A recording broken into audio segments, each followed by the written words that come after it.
Hello mga kakambing, magandang araw!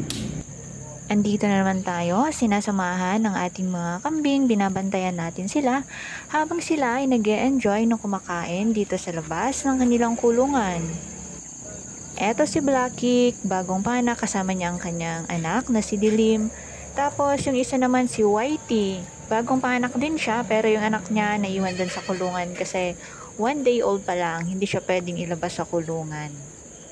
Yung isa naman doon, si Sunshine, anak ng isa nating kambing, pero hindi nakikita sa video yung nanay niya.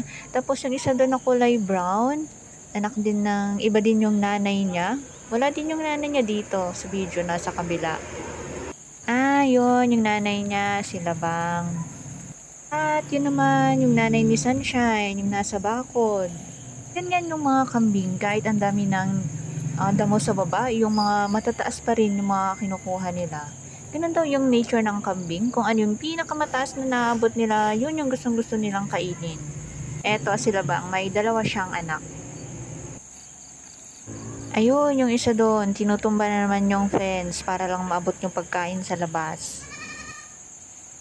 Green na green pa yan dahil sa mga damo, pero after 1 to 2 days, wala na, brown na yan, ubos na yung mga damo.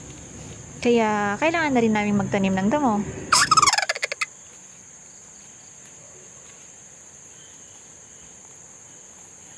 Yun lang po, maraming salamat sa panonood.